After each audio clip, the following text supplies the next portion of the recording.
रूप की कमी को चरित्र पूरा कर सकता है। जैसे किसी को बहुत सुंदर रूप नहीं मिला पर चरित्र उसका ऊंचा है, तो उस रूप की कमी को उसका चरित्र पूरा कर देगा, वो व्यक्ति सुंदर ही माना जाएगा। और कोई व्यक्ति के पास रूप तो है लेकिन चरित्र की कमी है, तो वो रूप उसके चरित्र की कमी को पूरा नहीं कर सकता है। कितना भी सुंदर हो लेकिन उसका चरित्र यदि निम्न कोटि का है तो उस व्यक्ति को संसार में कोई भी सुंदर नहीं कहेगा। तो असली सौंदर्य किसका है? चरित्र का ही है, गुणों का है। असली सौंदर्य तो दैवी संपद का है, जो जितना जितना विकसित करेगा वो उतना सुंदर। तो इसलिए क्योंकि इसका चरित्र घटिया है। भाई जब वो बता चुके हैं भाई मैं शादीशुदा हूं, ये मेरी पत्नी है, मैं इससे खुश हूं, तो इसको क्षमा मांग के जाना चाहिए था वापस। लेकिन इसका चरित्र कैसा है? उसको खा जाना चाहती है, जबरदस्ती करना चाहती है, तो बहुत निम्न कोटि का चरित्र है। तो इसलिए उसको विरूपा कह रहे हैं। इमाम विरूपाम असतीम, सती नारी नहीं है ये। सती किसको कहते हैं? जिसके साथ जिसका विवाह आदि हुआ उसके अतिरिक्त बाकी सबको, यदि पुरुष महिला है तो बाकी अपने पति के अतिरिक्त सबको, जो बड़े हैं तो पिता तुल्य समझे, बराबर के हैं तो भाई के समान समझे, छोटे हैं उम्र में तो पुत्रवत देखे, उसको सती नारी कहते हैं। तो इसलिए असतिम, अतिमत्ताम, अपने आप को सबसे ऊपर मानने वाली, महोदरीम, अतिमत्ताम, राक्षसीम, पुरुष व्याघ्र, हे पुरुष व्याघ्र, विरूपयितुम अर्हसि, तुम इसका मान मर्दन करो। आदेश देने सीधा, मतलब वैसे तो ये बहुत महान है, चरित्रवान है, तो ऐसे जो महान योद्धा होते हैं वो स्त्री के ऊपर प्रहार नहीं करते हैं, ये नियम है। लेकिन यहाँ राम स्वयं उनको आदेश दे रहे हैं क्योंकि ये स्त्री रूप में है ही नहीं, ये तो राक्षसी और राक्षसी से भी नीचे गिर गई है। फिर जब व्यक्ति अपने आचरण से गिर जाता है ना, तो फिर उसको कठोर से कठोरतर, कठोरतम दंड मिलना ही चाहिए, कोई भी क्यों ना, फिर उसको क्षमा नहीं करना चाहिए। तो ये श्री राम जैसे व्यक्ति का आचरण है, क्योंकि श्री राम जैसे व्यक्ति जो धार्मिक हैं, जो धर्म को ही सर्वोपरि मानते हैं, तो भाई स्त्री पे प्रहार करने से तो धर्म से भ्रष्ट हो जाएंगे। लेकिन यदि कोई स्त्री धर्म से भी नीचे गिर गई है तो उसको हम स्त्री नहीं कह सकते। जैसे कहीं कहीं शास्त्र में ऐसे आता है ना, नारी नरकस्य द्वारम, तो वो कोई सती नारी के लिए नहीं कहा गया है, वो इस तरह की नारियों के लिए कहा गया है। तो वो तो नरक का द्वार है ही है, अपने लिए भी और दूसरे के लिए भी। तो ऐसी उनसे माताओं बहनों से दूर रहना चाहिए, नहीं तो नरक में चले ही जाएंगे। तो इसलिए श्री राम जैसे धार्मिक व्यक्ति भी उनको दंडित करने के लिए आदेश दे रहे हैं श्री लक्ष्मण जी को। इत्युक्तो लक्ष्मणः तस्या क्रुद्धो रामस्य पश्यतः उद्धृत्य खड्गं चिच्छेद कर्णनासं महाबल निकृत्त कर्णनासातो विस्वरं सा विनद्य च यथागतं पददुद्राव घोरा शूर्पणखावनं ततस्तु सा राक्षससङ्गसंवृत्तं खरं जनस्थानगतं विरूपिता उपेत्य तं भ्रातरम् उग्रदर्शनं पपात भूमौ गगनाद् यथाश्नि। इत्युक्त लक्ष्मणः, यहाँ तस्य नहीं होना चाहिए, तस्य होना चाहिए, राम का विशेषण है, ठीक कर लीजिए। इति उक्त लक्ष्मणः तस्य रामस्य पश्यत क्रुद्ध लक्ष्मण, क्रोधित होकर, लक्ष्मण भी क्रोधित हो गए, क्योंकि राम कभी क्रोधित होते नहीं है, लक्ष्मण तो बार बार होते हैं। पर यदि उनके भाई को भी गुस्सा आ गया तो आप सोचो लक्ष्मण का तो क्या ही हाल हुआ होगा फिर। तो उनको तो महा गुस्सा आया होगा। तो नहीं, शूर्पणखा का है ही नहीं यहाँ पर। नहीं, इत्युक्त लक्ष्मण तस्य रामस्य, राम ने कहा ना लक्ष्मण को। राम के ऐसे कहे जाने पर क्रोधित होकर के लक्ष्मण जी ने खड्गम उद्धृत्य, ये श्री राम ही कह रहे हैं लक्ष्मण जी को कि आप पश्यतः उद्धृत्य खड्गम चिच्छेद कर्णनासम महाबल, उस महान बलशाली लक्ष्मण जी ने खड्गम उद्धृत्य, खड्ग उठा करके कर्णनासम चिच्छेद, नाक कान काट दी। तो नीचे इन्होंने टिप्पणी दी है कि क्योंकि कुछ लोग ये कहते हैं कि ऐसे उन्होंने फिजिकली कोई नाक कान नहीं काटे थे, तो उसके प्रस्ताव को अस्वीकार कर देना यही नाक कटना है। तो कोई महिला या कोई पुरुष किसी के सामने कोई प्रस्ताव रखे और अगला व्यक्ति ठुकरा दे तो दूसरे बोलते ना तूने तो नाक कटवा दी। तो कुछ लोग कहते हैं कि भाई इसी को ये ही नाक कटना है, लेकिन वाल्मीकि रामायण का तो ये जो प्रसंग है खड्ग से नाक कान काट रहे हैं, इसका मतलब फिजिकली काटे, उसका रक्तपात हुआ है। फिर निकृत कर्णनासा तु विस्वरम सा विनद्य च यथागतम प्रद्युद्राव घोरा शूर्पणखा वनम।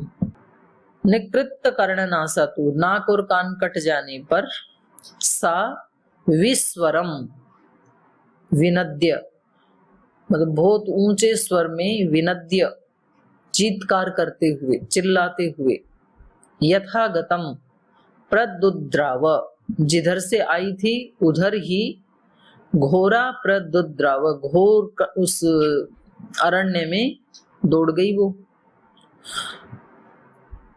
घोरा वनम प्रद्युद्राव, घोर वन में वापस जिधर से आई थी उधर ही वापस चली गई, फिर चित्कार करती हुई, बहुत चिल्लाती हुई।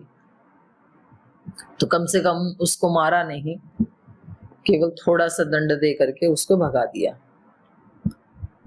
ततः तो सा, मतलब ये जितना उचित दंड था उतना तो जरूर दिया, लेकिन उसकी हत्या नहीं की। हत्या भी कर सकते थे, लेकिन उन्होंने इतना ही पर्याप्त समझा कि भाई इसका अपमान करके भेजो इसको यहाँ से। तो वो जिधर से आई थी उधर ही वापस चली गई। कहाँ गई वो? उस घोरवन में। ततः तु सा राक्षस संघ संवृत्तम खरम जनस्थानगतम विरूपिता। सा विरूपिता, वो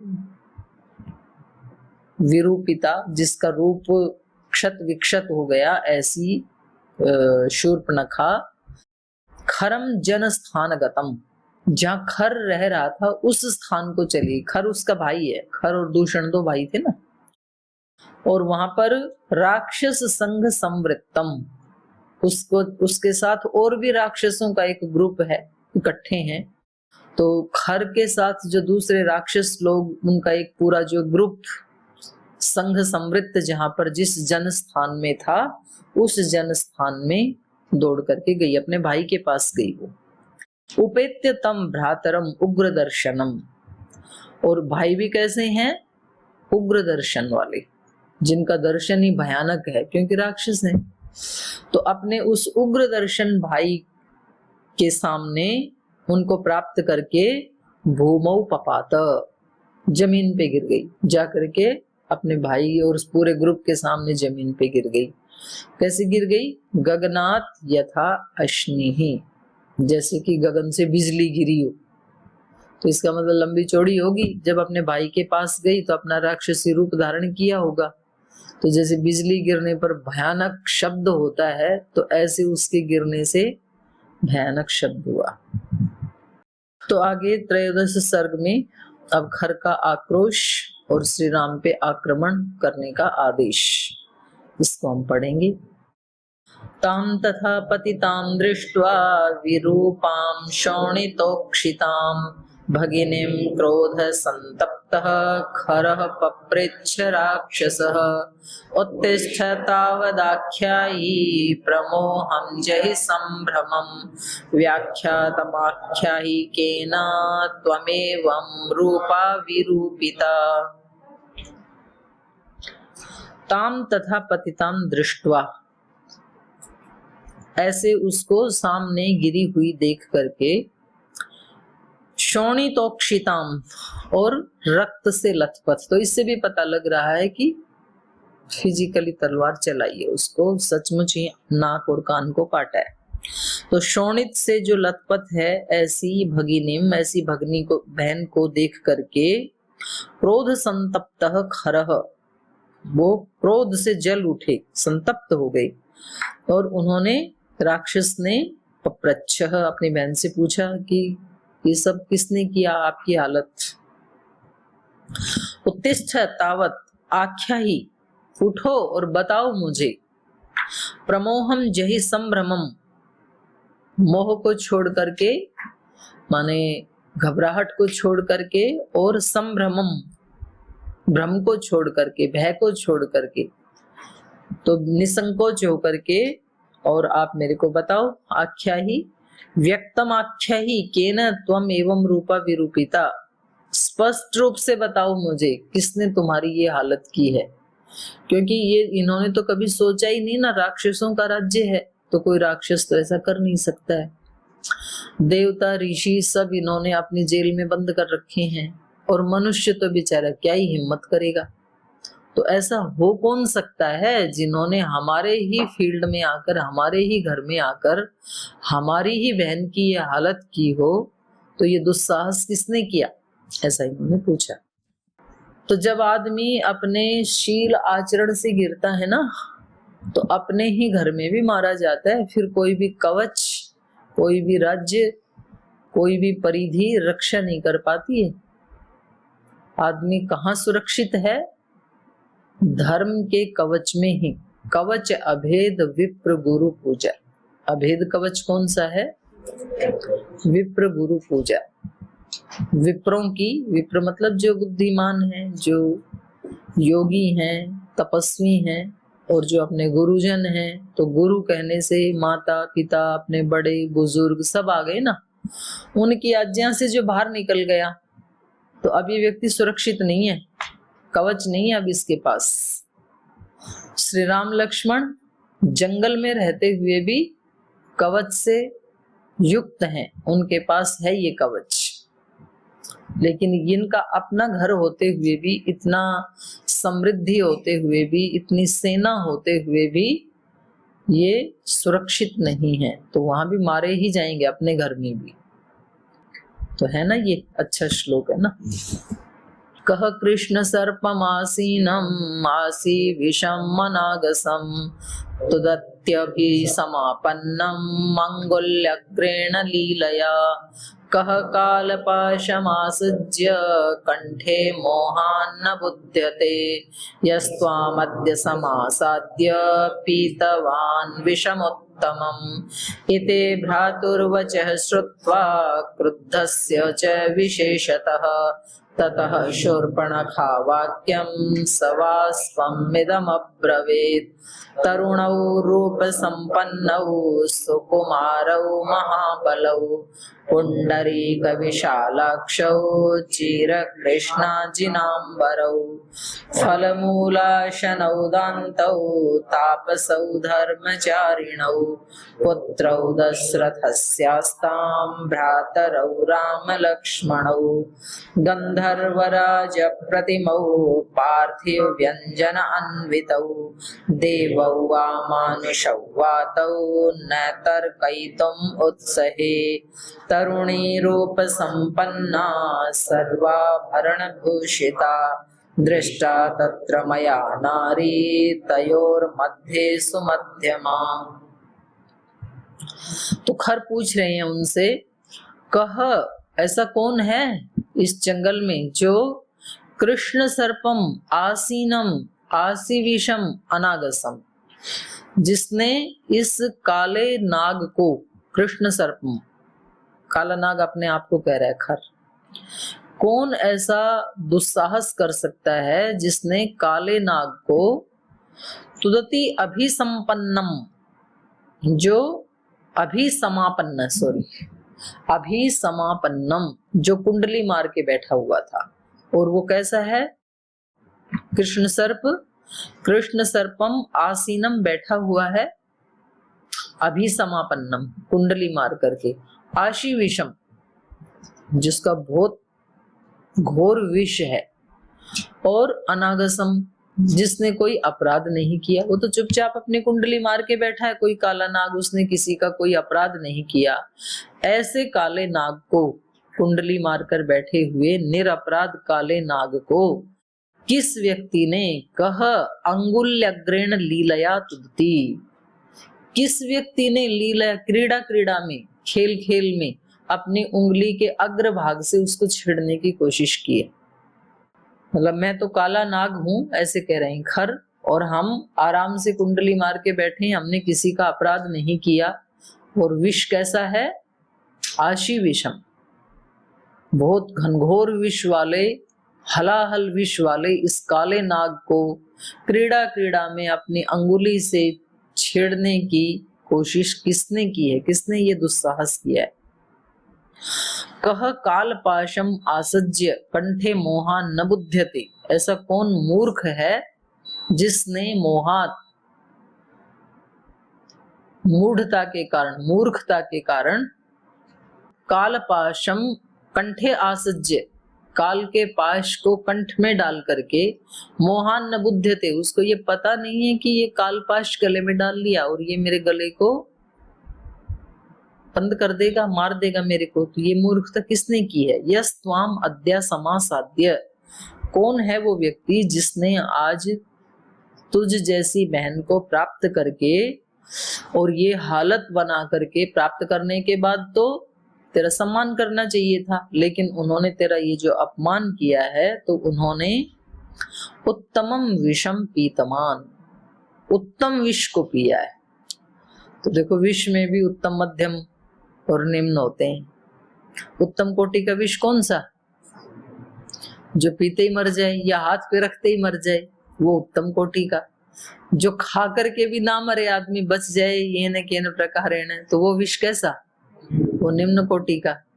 तो ये कह रहे उत्तम कोटि का विष, माने जो कभी खाली नहीं जाएगा।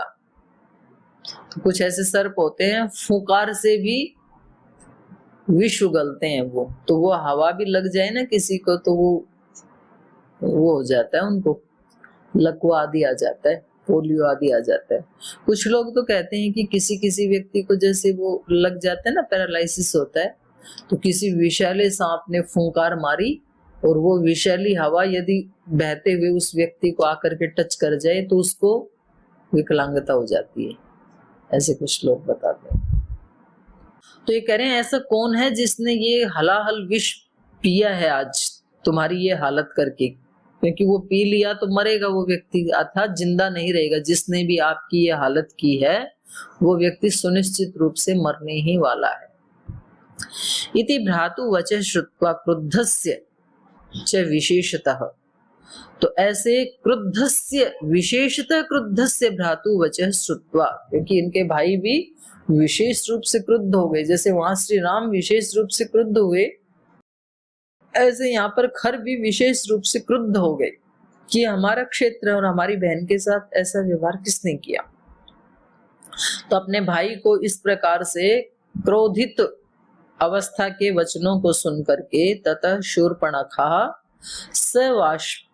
सवाष्पम हुआ रहेगा, ये है ना, बा नहीं होगा, सवाष्पम इदम अब्रवीत वाक्यम, रोती हुई, अश्रुपात करती हुई ये वाक्य कहने लगी। तरुणौ रूप संपन्नौ सुकुमारौ महाबलौ, कोई दो व्यक्ति हैं इस जंगल में आए हैं, वो कैसे हैं? तरुणौ युवक है, रूप संपन्नौ बहुत सुंदर भी हैं, सुकुमारौ लावण्य से युक्त हैं, महाबलौ बहुत बलवान हैं, पुंडरीक विशालाक्षौ, कमल के समान आंखें हैं उनकी। कमल के समान आंखें कैसी होती हैं? कमल कैसा होता है?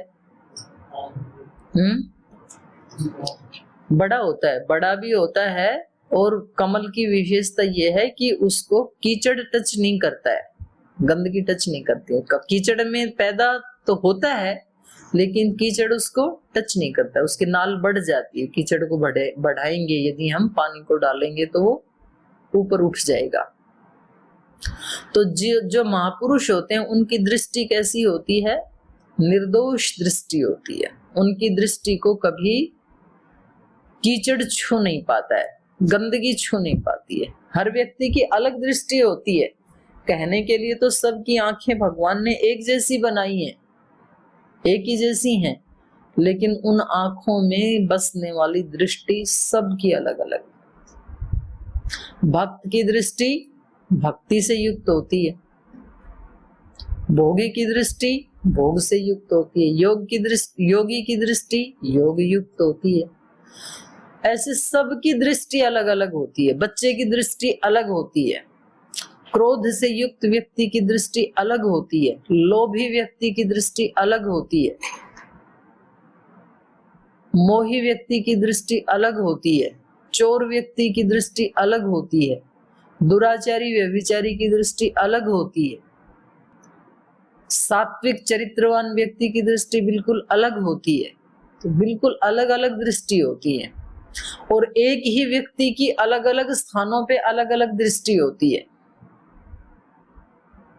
एक ही व्यक्ति की अपने गुरु के सामने अलग दृष्टि होती है, अपने माता पिता के सामने अलग दृष्टि होती है, अपने मित्रों में अलग दृष्टि होती है, अपने अधिकारियों के सामने अलग दृष्टि होती है। तो अलग अलग दृष्टियां होती हैं।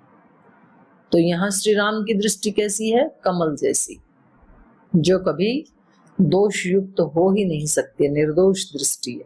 कमल को दोष छू नहीं सकते हैं, कीचड़ छू नहीं सकता, इसलिए कहा पुंडरीक विशाल अक्षौ।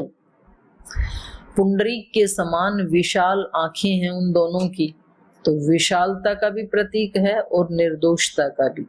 विशाल का मतलब साइज में विशाल, उसको विशाल दृष्टि नहीं कहेंगे। बोलते हैं ना भाई इसकी दृष्टि बहुत छोटी है, तो छोटे के मतलब साइज में उसकी आंख छोटी है ऐसा नहीं, भाई उसकी दृष्टि तो बहुत विशाल है। तो इसका मतलब बहुत आगे का सोचता है वो व्यक्ति, 500 साल तक का। जैसे परम पूज्य गुरुदेव की दृष्टि कैसी है? विशाल, छोटा नहीं सोचते हैं। और कुछ धनवान लोग हैं, आंख देखने में फिजिकली बड़ी भी हैं, लेकिन दृष्टि कैसी है? छोटी। अपने से अतिरिक्त किसी को कुछ नहीं देना चाहते। ऐसे व्यक्ति होते हैं, घरों में भी होते हैं, कि मेरा काम पूरा होना चाहिए, दूसरे की उन्नति हो या ना हो, पर मेरी उन्नति में सबको योगदान देना चाहिए। जिस मिशन को मैंने हाथ में लिया है उसमें सबको लग जाना चाहिए, और दूसरे का भी कोई काम होगा उससे मुझे कोई लेना देना नहीं है। तो इस दृष्टि को क्या कहेंगे? छोटी दृष्टि है, मतलब आत्म केंद्रित है वो व्यक्ति। विशाल दृष्टि तो वो होती है कि भाई सबका विकास हो, सब आगे बढ़े। तो ऐसी तो ऋषियों की दृष्टि होती है। महर्षि दयानंद की दृष्टि थी ऐसी, गुरु नानक देव की थी, भगवान महावीर की थी। आज भी ऐसे योगी गुरुजन हैं इस धरती के ऊपर। तो ऐसी उनकी दृष्टि है। तो चलो कम से कम जो वर्णन कर रही है वो तो ठीक ठीक कर रही है। पुंडरीक विशालाक्षौ चीर कृष्णांजिन अंबरौ, और उन्होंने वो पहना हुआ है मृग चर्म। फल मूलाशनौ, फल मूल कंदमूल खाते हैं, उनके पास कोई भोजन आदि नहीं है, तो फलाहारी हैं। दांतौ, इंद्रियों का दमन किया है उन्होंने। तापसौ, तपस्वी हैं। धर्मचारिणौ, धर्म का आचरण करने वाले हैं। इसका मतलब राक्षस भी धर्म के आचरण को महत्व देते हैं। पुत्रौ दशरथस्य, और वो पुत्र दशरथ जी के पुत्र हैं। दशरथस्य ताम भ्रातरौ राम लक्ष्मणौ, और एक उनके साथ महिला भी है, और उन दोनों भाइयों का नाम क्या है? राम लक्ष्मण। गंधर्वराज प्रतिमौ, उनकी प्रतिमा देखने में कैसे हैं वो? जैसे गंधर्वों के भी राजा हों। तो गंधर्व एक जाति है मनुष्यों से ऊपर जाती है, तो देखने में बहुत सुंदर होते हैं गंधर्व, और उनका कंठ बहुत सुंदर होता है, स्वर बहुत अच्छा होता है। तो कह रहे हैं गंधर्व राज प्रतिमऊ, गंधर्व राज जैसे प्रतीत होते हैं।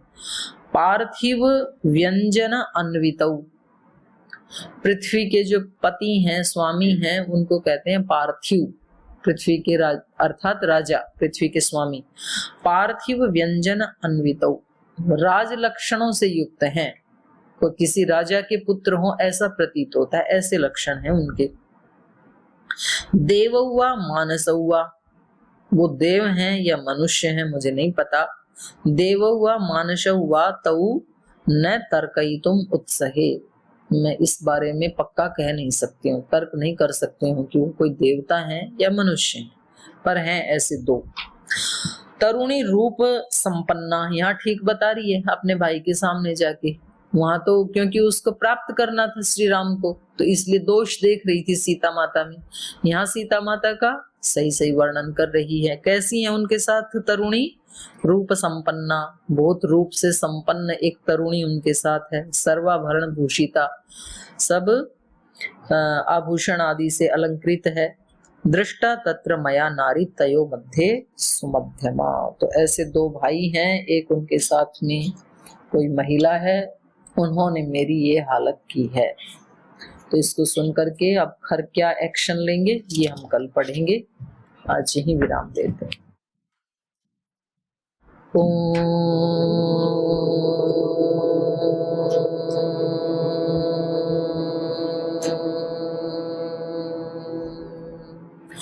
शांति शांति शांति। श्री गुरुभ्यो नमः। हरि शरणं हरि शरणं हरि शरणं हरि शरणं हरि शरणं हरि शरणं हरि शरणं हरि शरणं हरि शरणागति भक्ति कृपा का ये महामंत्रम न भूले हम न भूले हम। हरि शरणं हरि शरणं हरि शरणं हरि शरणं हरि शरणं हरि शरणं। चाहे सुख की छटा चाहे चाहे दुख की घटा चाहे चाहे सुख की छटा चाहे चाहे दुख की घटा चाहे खुशी हो या हजारों गम। हरि शरणं हरि शरणं हरि शरणं हरि शरणं हरि शरणं हरि शरणं हरि शरणं हरि शरणं हरि शरणं हरि शरणं।